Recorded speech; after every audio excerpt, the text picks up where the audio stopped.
Apa kabar para leader? Berjumpa kembali pada kanal Kubik Leadership.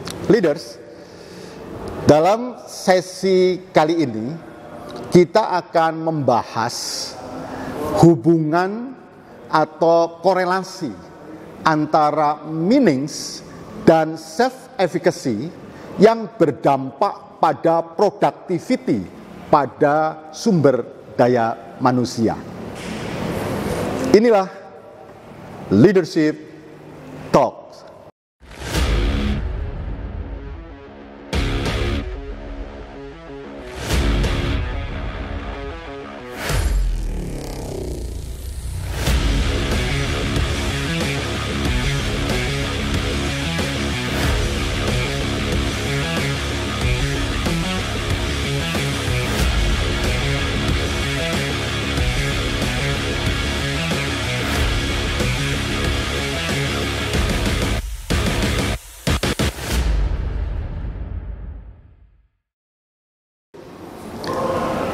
Hari ini kita akan ketemu dengan sosok pemimpin, dan sosok pemimpin ini yang tentunya akan memberikan inspirasi kepada kita semuanya.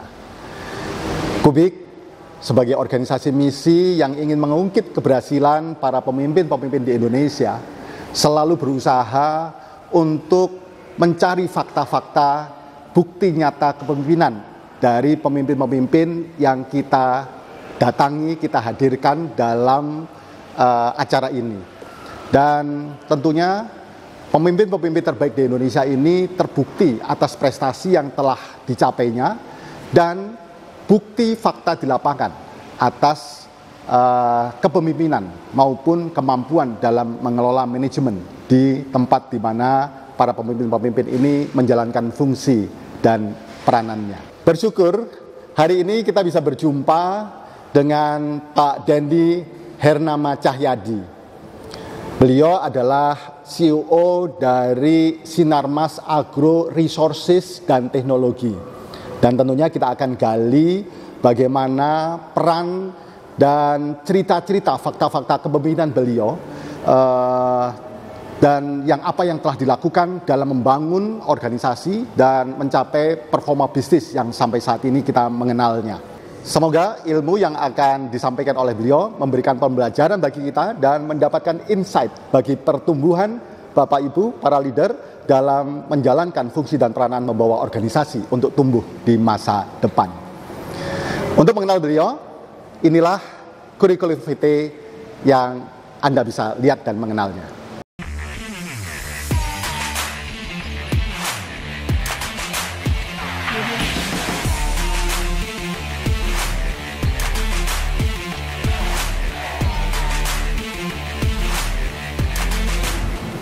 Apa kabar Pak Dendi?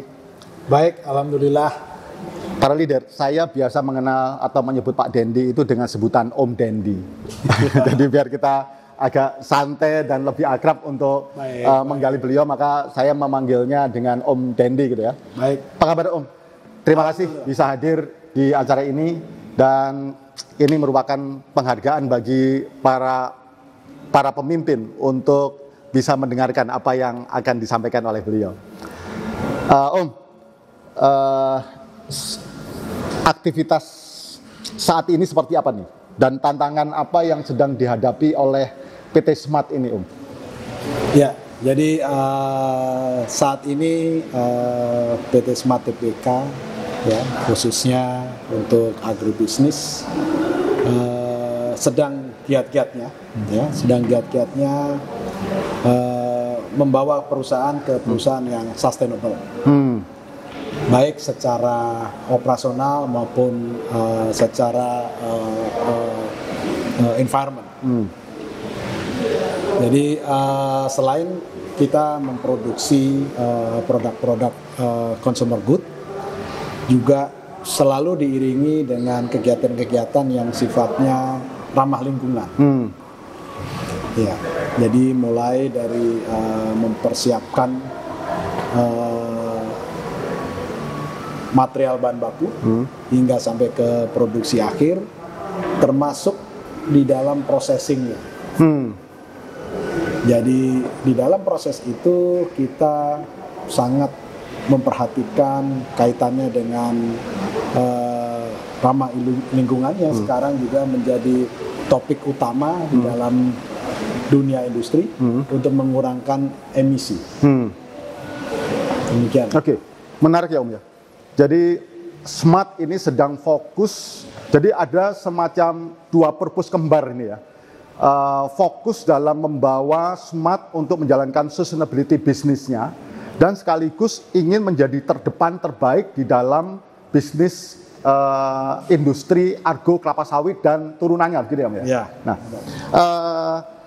tentunya untuk membawa ke sana itu perlu kesiapan dari semua resources sumber daya manusia dan para insan yang ada di Smart. Dan apa nih Om yang saat ini menjadi concern bagi para leader khususnya Om Dendi ini untuk mengajak mereka agar memiliki kemampuan khususnya dalam membangun dan mencapai produktivitas yang diharapkan oleh PT Smart. Ya, baik. Jadi Om Ato ya, pertanyaannya bagus. Jadi PT Smart Tbk satu organisasi yang skala operasionalnya cukup luas, di mana semua kegiatan masih mempunyai tingkat ketergantungan atau kalau kita bisa sebut sebagai leverage ya, jadi semua penuh dengan keterikatan dengan tenaga kerja. Terkait dengan bagaimana kita bisa mempersiapkan satu kegiatan yang kita bisa sebut sebagai kegiatan yang modular dari Sabang sampai Merauke, baik dari sisi kemampuan kompetensi human resources-nya, kesiapan peralatan produksinya, juga sistem produksi yang efisien dan efektif. Jadi kita fokus kepada 3 hal tersebut. Dan itu mulai dari proses pembibitan sampai dengan ujung produk itu dikirim sampai dengan konsumen ya Om. Dan itu proses yang sangat panjang ya, sangat panjang. Dari proses yang panjang itu tantangan yang paling gede nih Om, paling besar yang itu membutuhkan concern dari seorang Dendi Hernama itu yang ada di proses yang mana tuh Om? Iya, jadi dengan beragamnya demografis ya, dari budaya, dari setiap lokasi kerja, mulai dari Sumatera Utara hingga Papua, diperlukan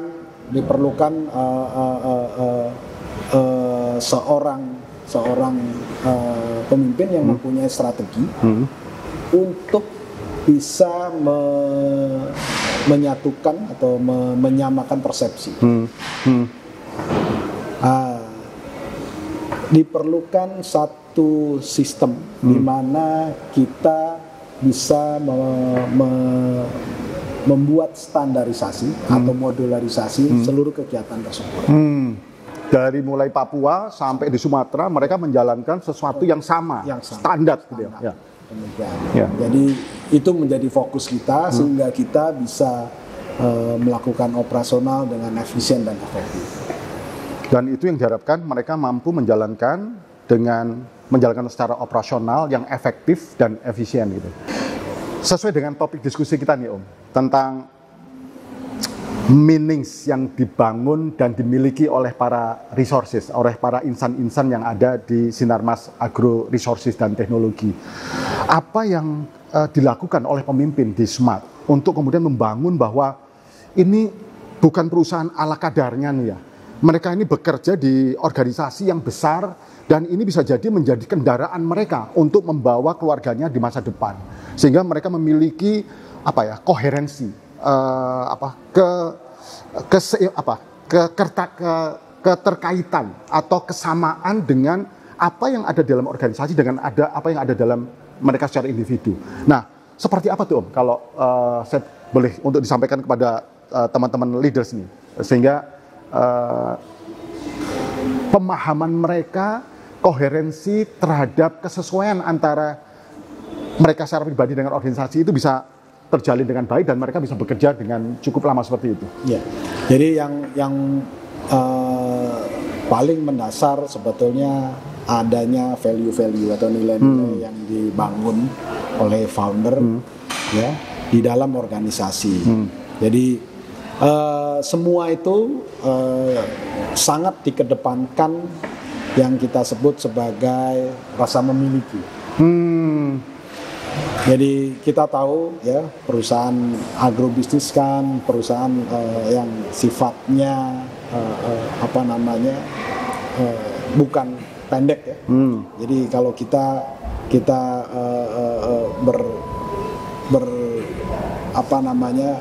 menanam satu pohon gitu, dia akan bisa berproduksi selama 25 tahun. Ya, dengan rasa ownership tadi, rasa memiliki di seluruh insan di dalam organisasi dipastikan bahwa apa yang dilakukan oleh kita di generasi kita akan dinikmati oleh generasi berikutnya. Jadi nilai-nilai yang sangat tinggi yang selalu menjadi bagian dari kegiatan kita setiap saat, apalagi dari para pemimpin itu selalu mengedepankan rasa memiliki. Jadi itu yang menjadikan semangat, ya, menjadikan semangat bagi seluruh keluarga besar, termasuk baik dari karyawan maupun dari manajemen, untuk bisa menghasilkan berproduksi yang sebaik-baiknya. Menarik ya. Jadi pada waktu kita bicara tentang meanings, salah satu dari variabel meanings kan greater goods. Bagaimana koherensi ini yang signifikasi dirasakan dan menyatu dengan resources itu menghasilkan sesuatu. Dan sesuatu yang tadi disampaikan oleh Om Dendi itu adalah kebermanfaatan. Kemampuan dalam memiliki untuk memberikan kebermanfaatan bagi generasi-generasi berikutnya. Nah, menarik nih Om.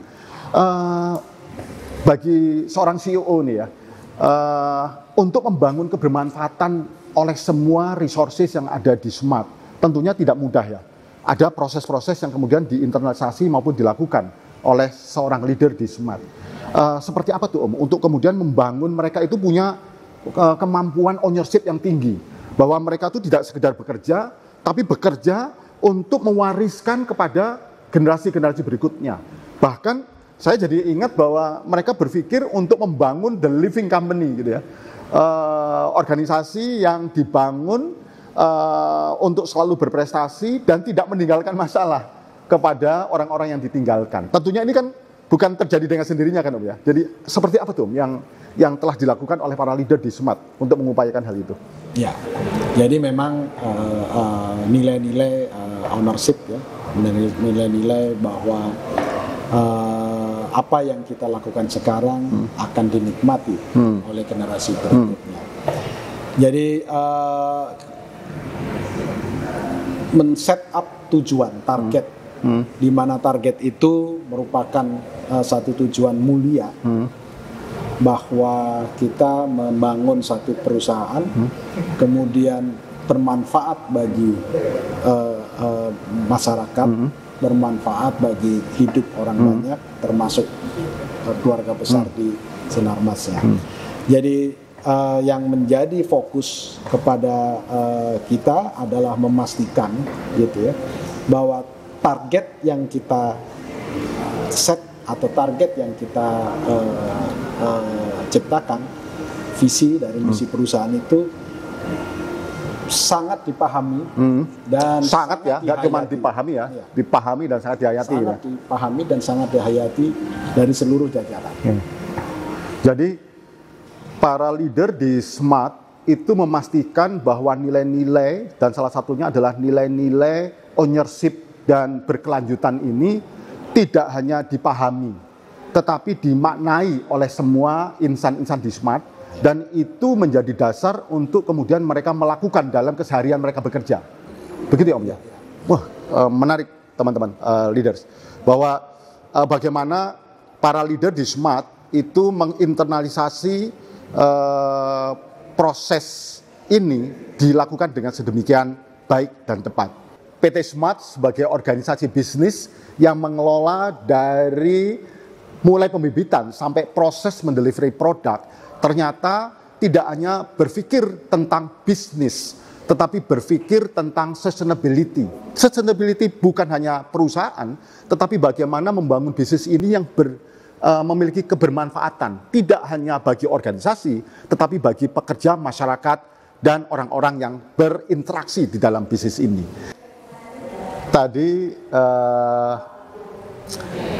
pemahaman, pemaknaan ini kan akhirnya dibuktikan dalam perilaku, eksekusi, atau tindakan para insan-insan di PT Smart. Baik itu yang ada di perkebunan maupun yang ada di head office ya. Itu kan menjadi satu keterikatan dalam membangun itu. Dan kalau dalam perjalanan bisnis yang terjadi sampai dengan saat ini, seperti apa tuh Om? Bukti dari ownership tadi yang diceritakan oleh Om Dendi terhadap peningkatan atau perubahan positif dalam bisnis dan apa yang kemudian itu menjadi insight bagi para leaders bahwa apa yang dilakukan oleh teman-teman di Smart ini ternyata dampaknya ternyata pada bisnis juga gitu ya. Ya. Jadi benar ya. Jadi dengan kekuatan ya, dengan kekuatan pemikiran atau keseriusan untuk memahami makna dari ownership tadi. Tentu akan timbul satu kegiatan yang biasa kita sebut sebagai continuous improvement. Jadi karena ingin selalu lebih baik, ingin menjadi lebih baik, ingin menjadi lebih baik, menjadi lebih baik. Baik dari sisi bagaimana seluruh human resources selalu meningkatkan kompetensi dan kemampuan dirinya, juga secara operasional, kemudian secara produksi. Jadi apa yang kita selalu tekankan adalah 1% better every day. 1% better every day. Oke, jadi perkembangan kecil walaupun 1%, tetapi dilakukan setiap hari gitu ya. Dan bisa dibayangkan pada 30 hari berikutnya udah 30% itu Om ya. Oke, menarik banget. Oke. Dan seperti apa tuh Om? Kalau boleh diberikan contoh-contoh 1% itu dalam perilaku seperti apa tuh? Ya sebenarnya sederhana ya. Jadi sederhana karena kegiatan kita kan cukup bukan yang rocket science. Gitu ya. Jadi apapun yang kita lakukan selalu fokus kepada 4 hal. Jadi yang pertama, bagaimana kita bisa meningkatkan revenue. Yang kedua, bagaimana kita bisa mengurangkan biaya produksi. Bagaimana kita mengorganize sesuatu kegiatan yang efektif. Dan yang terakhir adalah bagaimana kita bisa mengamankan yang kita sebut sebagai aset. Jadi 4 ini selalu mendasari semua kegiatan, baik dari sisi perbaikan yang berkelanjutan, ya, maupun komitmen untuk mencapai yang terbaik. Jadi 4 itu tadi bagaimana mereka akan terlibat semua pihak, tidak hanya bagian penjualan, tapi bagian yang ada di belakang pun juga berpikir bagaimana revenue-nya meningkat. Kemudian pada waktu revenue-nya meningkat, agar itu kompetitif, bagaimana mereka mampu menekan biaya, bagaimana mereka berpikir pengembangan-pengembangan yang akan dilakukan untuk biayanya akan selalu optimal ya, sesuai dengan produksi yang kemudian dihasilkan. Kemudian yang ketiga itu tentang bagaimana menjalankan operasional. Ya, memanage organisasi bagaimana yang efisien dan efektif. Efisien dan efektif. Dan yang keempat, bagaimana kita memanage aset. Aset itu dari sisi security, dari sisi memiliki fungsi daya guna yang maksimal untuk kemudian digunakan. Menarik ya. Jadi itu leader dipahami oleh semua insan-insan yang ada di PT Smart. Om, setelah mereka memahami menjadi bagian koherensi yang kemudian itu mereka yakin gitu kan. Dan pada akhirnya kan mereka melakukan satu tindakan. Karena pada akhirnya pemahaman pemaknaan itu menjadi pelaksanaan. Dan dalam proses pelaksanaan tentunya mereka melakukan itu dan terbukti dengan satu angka-angka tertentu yang kemudian SMART itu selalu meningkat dalam tahun ke tahun gitu ya. Begitu ya Om ya? Meningkat tahun ke tahun. Nah, self-efficacy ini kalau dalam pemahaman kami adalah keyakinan dari seseorang bahwa dia memiliki kemampuan, capacity yang tidak hanya dia yakin bahwa dia miliki, tetapi dia buktikan, dia melakukan implementasi untuk mencapai apa yang dia inginkan, tentunya sebuah performance gitu kan. Nah, dalam hal ini seperti apa tuh Om di PT SMART, para pemimpin-pemimpin di bawahnya Om Dendi ya, pada waktu membuktikan bahwa keyakinan itu mereka miliki dan kemudian mereka buktikan dalam keseharian untuk mencapai sebuah hasil yang terbaik yang itu tidak hanya bermanfaat bagi dia secara pribadi tetapi bermanfaat bagi masyarakat di sekitarnya. Seperti apa tuh yang hal-hal yang keseharian yang telah dilakukan oleh para pemimpin dan tentunya ini atas arahan, bimbingan dan dukungan dari Om Dendi gitu ya. Ya, jadi kegiatan sederhana sebetulnya ya, di mana pengembangan satu kegiatan seperti kegiatan produksi begitu ya. Kita selalu melihat dari sisi bagaimana kita bisa melakukan perbaikan out of the box. Bahkan beberapa kita sudah gunakan istilah yang baru dari without box. Without box ya, udah bukan out the box tapi udah nggak pakai box-boxan gitu ya. Karena apa yang kita harapkan bahwa perubahan-perubahan itu 1% tapi punya impact yang besar. Nah, perubahan-perubahan yang punya impact yang besar itu tentu harus betul-betul dipahami, baik dari sisi kemampuan orangnya maupun cara kerjanya dan sistem yang mendukung. Dengan adanya keyakinan bahwa apapun yang kita lakukan dapat menghasilkan yang terbaik, seluruh jajaran dengan semangat, dengan keyakinan kemampuan dirinya, dia akan melakukan hal itu tanpa box tadi. Sehingga dilakukan oleh individu, oleh sekelompok dari tim, kemudian dengan organisasi lebih besar sehingga semua bisa bergerak lebih baik. Oke. Menarik Pak Leader. Teman-teman di PT SMART di samping mereka didorong untuk memiliki keyakinan tentang kemampuan yang dimiliki, juga kemudian di-endorse bagaimana melakukan cara kerja yang terbaik yang mereka memungkinkan mereka lakukan. Dan tidak cukup dengan itu, tetapi disupport dengan sistem. Mungkin bisa jadi dengan teknologi juga ya, Om ya. Sehingga ketiga hal ini yang membuat mereka akhirnya mampu menjalankan dan tidak hanya menjalankan, berpikir tanpa kotak tadi itu. Dan hasilnya seperti apa tuh, Om? Ya, jadi luar biasa. Jadi luar biasa dalam hal ini bahwa pencapaian-pencapaian dari yang selalu kita lakukan dengan inovasi-inovasi, selalu pencapaian-pencapaian itu melampaui beyond the limit. Setiap saat, setiap tahun ya. Kalau dibandingkan dengan tahun 2022 dibandingkan dengan tahun sebelumnya, walaupun dalam kondisi pandemi itu seperti apa tuh?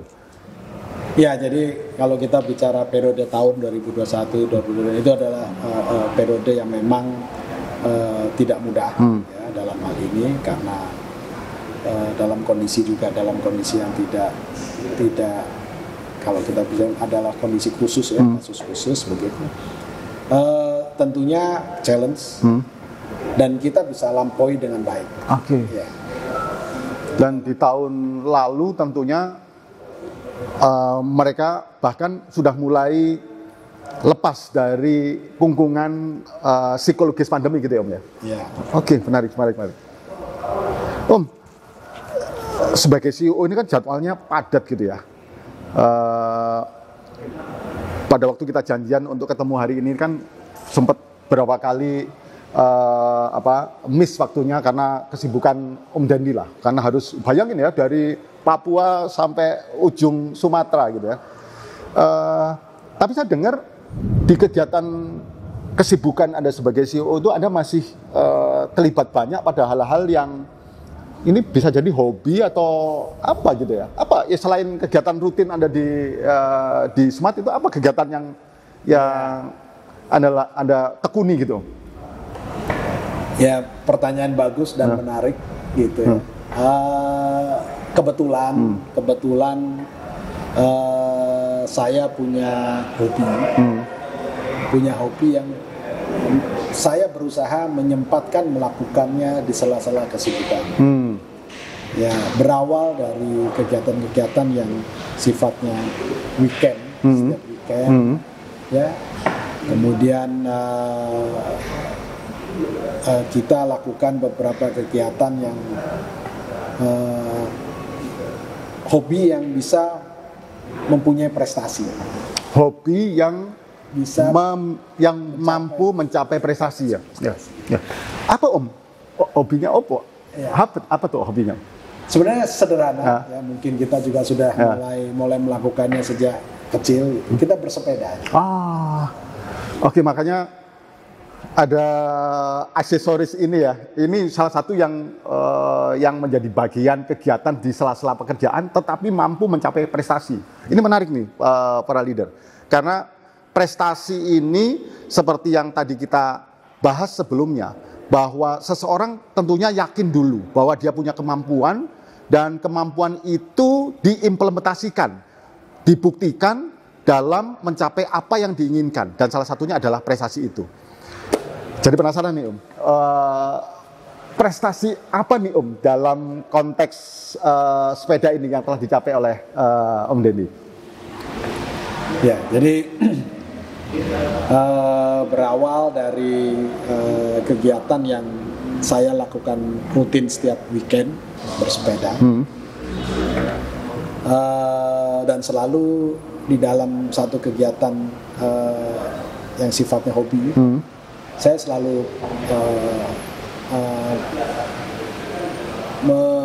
mencanangkan begitu ya, bahwa saya harus juga berprestasi di hobi tersebut. Jadi kegiatan bersepeda ini yang diawali dengan bersepeda dengan dulu yang kita sebut sebagai mountain bike ya, bersepeda ke gunung ya. Prestasi yang kita lakukan, yang kita dapatkan adalah bersepeda ke beberapa gunung. Oke. Kemudian tentu kegiatan tersebut bergeser gitu ya, setelah kita bersepeda MTB, kemudian kita bersepeda touring ya. Dan yang terakhir adalah kita bersepeda gravel. Jadi tentu dengan usia yang seperti saya. Sekarang berapa sih Om? Usianya berapa sih Om? Kita ya. Yang jelas kan 50 up. 50 up ya, udah 50 tahun lebih. Ini kalau lihat Om Dandi ini agak low profile. Sebetulnya itu di atas 50, tapi wajahnya dan penampilannya masih seperti below 50 lah ya gitu ya. Jadi instead of saya memilih berprestasi bersepeda dengan kecepatan, saya memilih bersepeda berprestasi dengan jauh. Jadi yang kita sebut sebagai long ride, atau yang sekarang kita biasa kenal dengan nama ultra cycling. Ultra cycling ya. Jadi bersepeda dengan kilometer yang cukup. Dengan jarak tempuh yang tentunya ratusan kilo gitu ya. Nah, ini kembali kita bicara prestasi. Jadi satu prestasi yang menurut saya sudah saya capai dan itu mungkin juga merupakan satu milestone. Saya bersepeda 1.500 kilo dalam satu kali bersepeda. Oke, para leader, Om Dandi bersepeda menempuh karena tujuannya adalah bukan kecepatannya, tetapi mampu mencapai jarak 1.500 kilometer. Nah, ini menarik. Hal yang perlu saya garis bawahi dalam percakapan ini adalah, walaupun hobi ini dilakukan di sela-sela kegiatan beliau, tetapi di awal Om Dendi menentukan bahwa meskipun ini hobi, maka hobi ini harus mampu mencapai prestasi. Dan itu ditentukan di awal. Dari mulai mountain bike dengan sekian banyak gunung yang kemudian dilampaui dan dilewati. Nah, prestasi demi prestasi dicanangkan di awal untuk kemudian dicapai. Menarik ya, tentang tipe sepeda yang tadi Om sebutin gravel gitu ya. Tadi kedua juga tentang 1.500 km. Baik. Itu dari mana ke mana, Om? Dari Carita melalui Merak, melalui selatan Pulau Jawa, kemudian sampai Banyuwangi. Dari Carita sampai Merak gitu kan. Carita sampai Banyuwangi. Carita sampai Banyuwangi. Dan tentunya 1.500 itu tidak langsung bermain di angka itu ya. Pasti ada proses di awal yang pernah diikuti sebelumnya. Ya. Yang mendekati ini yang itu dianggap sebagai sesuatu breakthrough dari Om Dendi itu pada waktu yang pada jarak berapa tuh Om? Yang pertama kemudian ditaklukkan. Ya. Jadi bersepeda yang kita sebut bersepeda jauh atau long ride, yang sekarang belakangan disebut sebagai ultra cycling. Itu milestone yang pertama adalah 100 kilo. Itu 100 yang kilo kita sebut sebagai Grand Fondo. Oke. Jadi di saat awal memang untuk mencapai satu titik milestone pertama itu tidak mudah. Jadi kita biasa bersepeda 10-20 kilo, 10-20 kilo. Gitu. Kemudian satu pencapaian yang kita akan target milestone pertama yaitu mencapai 100 kilo. Itu juga dilakukan dengan segala daya upaya yang memang sebelumnya kita tidak pernah pada usia itu ya. Pada usia itu. Kemudian satu achievement bahwa saya bisa melewati satu milestone yang sebagai, kalau saya sampaikan sebagai satu dasar untuk kita bisa bersepeda lebih panjang. Itu kita capai satu Grand Fondo, gitu ya. Itu saya ingat persis. Saya mulai bisa mencapai Grand Fondo itu di tahun 2019 awal. Kemudian saya mengikuti satu event yang sekarang juga banyak diikuti oleh banyak orang, yaitu event Audax. Di situ dia memfasilitasi kita untuk bersepeda jarak jauh dengan kelipatan dari 100, 200. 300, 400, 600, bahkan sampai 1.200. Nah, event-event itu, event demi event saya lewati, saya jalani. Jadi yang 100, 200, kemudian 300, 400, dengan seluruh event itu punya batas waktu. Jadi kapan start, kapan masuk di jam berapa masuk di kilometer 50, gitu ya, karena dibagi setiap. Sampai pada satu titik saya waktu itu terjauh adalah 600 kilo. Terjauh 600 kilo dan saya... Dan itu terobosan pada saat itu ya, 600 kilo ya? Jadi itu menurut saya adalah milestone yang kedua. Karena 600 kilo sudah mencakup waktu 2 hari. Oke. Itu dari mana sampai mana, Bang? Waktu itu kesempatan yang saya lakukan adalah keliling dari Jogja ke Jawa Timur, ke Jogja kembali. Oke, Jogja, Jawa Timur ke Jogja kembali. 600 kilo ya, dan saat itu targetnya adalah kita harus selesaikan kurang dari 22 hari. Kurang. Oke. Jadi maksimum 40 jam. Dan itu saya capai.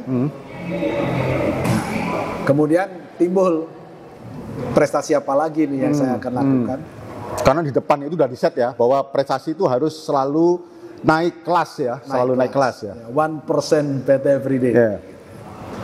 Kemudian saya membaca melalui multimedia ada satu event yang baru diintroduce di Indonesia, yang disebut juga ultra cycling unsupported, jadi tidak disupport sama sekali, betul-betul sepeda sendiri, ya. Tidak boleh ada yang membantu dan sebagainya, sejauh 1.500 kilo. Saat itu baru diperkenalkan di tahun 2021. Kebetulan saya tidak mengikuti, tapi saya mengamati. Kemudian seperti yang disampaikan Om Mato, bahwa saya set goal yang berikutnya, jadi milestone yang ketiga, yaitu pencapaian 1.500 kilo. Tentu lonjakan dari 100 ke 600, kemudian 600 ke 1.500 memerlukan satu persiapan yang cukup baik. Baik persiapan yang sifatnya fisik, yang kedua adalah mental. Karena itu tanpa support ya, jadi tidak ada panitia yang mengiringi. Jadi itu bersepeda, seolah-olah bersepeda sendiri gitu ya. Bersepeda sendiri. Dari Carita sampai Banyuwangi. Kemudian selain itu juga kita mulai mempersiapkan strategi. Ya. Bagaimana kita bisa mencapai 1.500, ya. Bagaimana kita bisa melewati elevasi-elevasi yang menurut ukuran saya pribadi merupakan elevasi-elevasi yang sangat sulit dilampaui. Ya. Karena elevasi yang saya pelajari dari rute itu adalah elevasi yang tertinggi adalah di puncak Bromo di Ranupani. Jadi itu kurang lebih 5.000 meter ya. Jadi dengan itu kita persiapkan. Jadi memang persiapan itu memerlukan energi yang besar, termasuk konsentrasi, di mana saya fokus bahwa set goalnya adalah saya harus bisa melewati 1.500 dengan happy. Dengan batas waktu maksimal berapa hari waktu itu? 5 hari. 5 hari harus. Kalau lebih dari 5 hari berarti diskualifikasi. Okay. Ya, jadi itu satu target, dan memang target itu harus dibangun sejak kita merencanakan. Jadi target itu kita tanamkan, komitmen itu kita tanamkan. Setiap hari saya akan memikirkan hal itu, bagaimana saya bisa mencapai tujuan itu. Oke. Kenapa itu penting bagi Om Dendi untuk mengikuti bentang Jawa ya? Bentang Jawa. Ya, mengikuti. Kenapa itu penting bagi Anda, Om? Yang pertama tadi bahwa hobi saya harus lakukan dengan prestasi. Itu yang pertama. Yang kedua adalah tentu saya memastikan bahwa apa yang menjadi satu tujuan atau target itu bisa dicapai apabila kita merencanakan dan mempersiapkan, dan termasuk kita memastikan bahwa target itu betul-betul menjadi fokus utama. Jadi pertanyaan yang baik, kenapa menjadi penting? Karena itu sekarang adalah ultra cycling terpanjang di Indonesia. Saya ingin capai itu. Dan ini ingin jadi legacy bagi seorang Dendi Hernama gitu ya. Dan itu yang menjadikan penting untuk diikuti ya. Oke, menarik para leader. Self-efficacy yang dimiliki oleh seorang Dendi Hernama untuk menaklukkan bentang Jawa dengan jarak 1.500 km bersepeda dalam waktu maksimal 5 hari. Untuk beberapa hal yang perlu kita gali lebih dalam tentang bagaimana hal-hal yang memungkinkan dan bagaimana menaklukkan 1.500 km bagi seorang laki-laki yang berusia lebih dari 50 tahun. Begitu Om ya? Dan pesertanya itu Anda yang paling muda atau Anda yang paling senior ini? Ya, jadi kalau kita bicara peserta, kita sendiri grogi sebetulnya waktu itu. Ya? Karena rata-rata mereka adalah young range ya. Di range 25 sampai 35 usia mereka. Oke. Menarik. Dan kita tunggu apa yang menjadi kiat sehingga seorang Dendi Hernama mampu menaklukkan 1.500 itu dalam waktu kurang dari 5 hari. Om Dendi, kalau saya jadi Anda mengikuti event ini, tentunya bagi saya sendiri tidak mudah. ada proses-proses yang selain dalam proses perjalanan itu ada di awal yang tentunya perlu ditaklukkan gitu ya.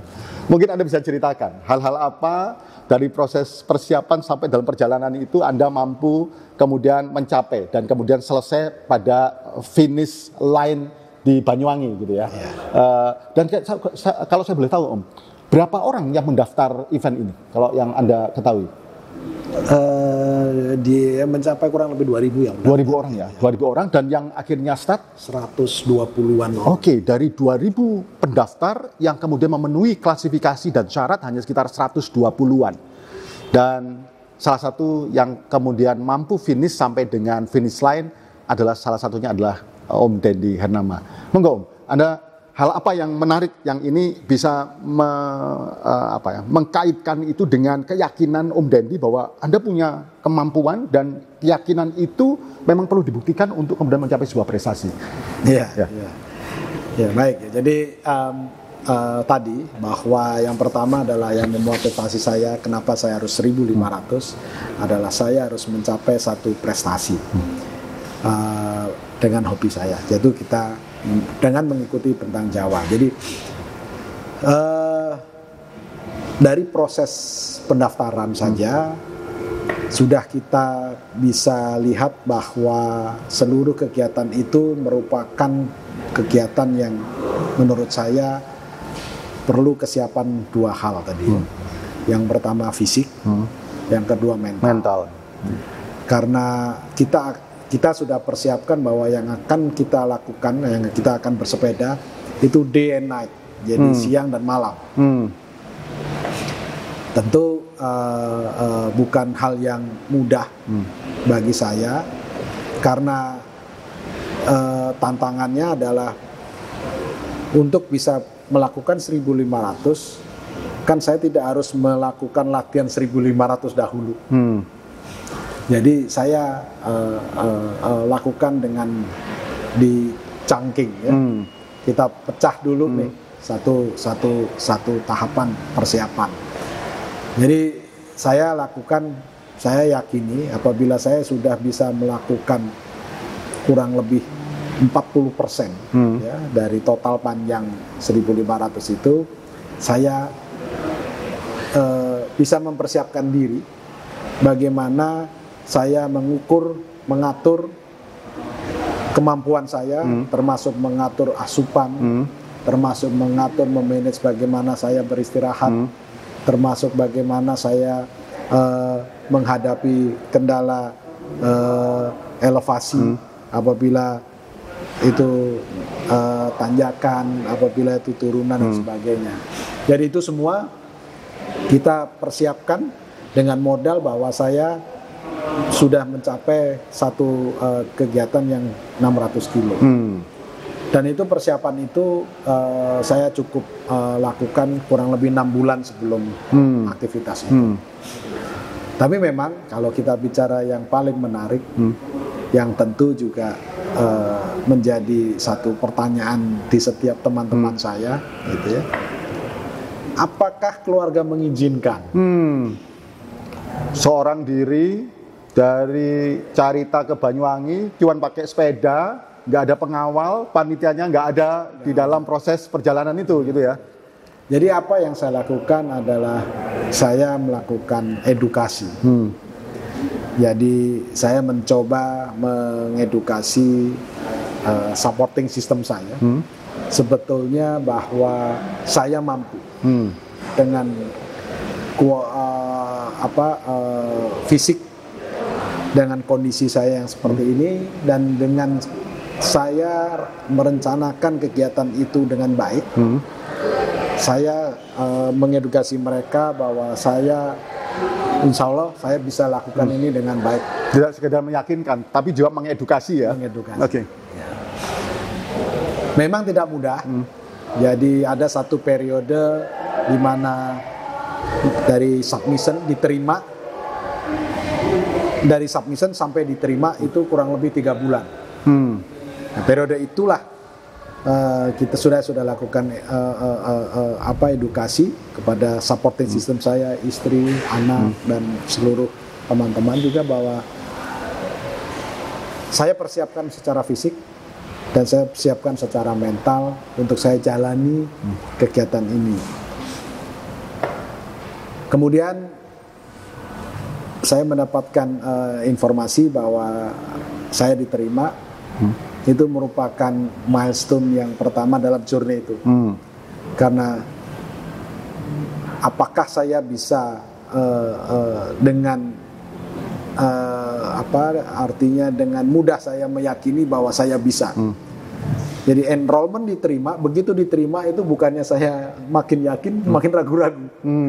Bener nggak nih 1.500? Ternyata tadi positif yang saya dapatkan dari edukasi supporting system tadi, ternyata mereka yang menguatkan saya. Jadi supporting system itu yang menguatkan saya. Bisa, kamu sudah siapkan. Kemudian hari demi hari selalu saya motivasi diri saya untuk saya bisa selesaikan perjalanan itu dengan baik. Saya tingkatkan kemampuan fisik saya tingkatkan kemampuan mental saya. Om, cerita ini apa yang perlu disampaikan tentang keyakinan, kemampuan, mental, out the box, dan ini tentunya bicara tentang meanings ya, dan sekaligus self efficacy yang menjadi highlight dari pertemuan kita saat ini. Monggo Om Denny. Banyak hal yang kita tadi sudah sampaikan, namun kita semua yang ingin melakukan sesuatu yang mencapai pencapaian yang luar biasa harus dimulai dengan satu keyakinan terhadap kemampuan kita, dan yang paling penting yang kedua adalah bagaimana kita bisa memastikan tujuan itu akan kita capai. Dan proses yang kita lakukan adalah memastikan kita senantiasa fokus kepada target yang telah kita lakukan. Jadi beberapa hal yang mungkin menjadi hambatan bagi kita semua adalah bagaimana kita berusaha selalu berpikir tanpa box. Demikian, Om Mato. Para leader, ternyata meaning dan self-efficacy yang beberapa hal disampaikan Dendi adalah merupakan bagian dari engagement dari seseorang. Kalau tadi Om Dendi menceritakan engagement terhadap hobi yang dicintai untuk mencapai prestasi, engage terhadap peran dan fungsi sebagai CEO di PT Smart yang kemudian dirupakan dalam bentuk prestasi-prestasi yang akan dicapai. Dan ternyata engagement adalah merupakan cikal bakal dari sebuah productivity. Productivity tentunya berhubungan dengan performance. Maka para leader, untuk mencapai sebuah productivity yang terbaik dan performance yang tertinggi hari ini adalah kuatkan meaning, belief, keyakinan yang coherence dengan apa yang Anda rasakan, Anda alami dengan di mana Anda berada, situasional di mana Anda berada. Anda kuatkan dengan keyakinan bahwa Anda memiliki sesuatu, memiliki keyakinan bahwa Anda punya kapasitas yang tepat, Anda punya abilitas yang sesuai, dan kemudian Anda implementasikan dalam mencapai dan membuktikan bahwa ini memungkinkan tercapai seperti apa yang disampaikan oleh Om Dendi. Semoga pertemuan ini memberikan manfaat, sukses untuk Anda, dan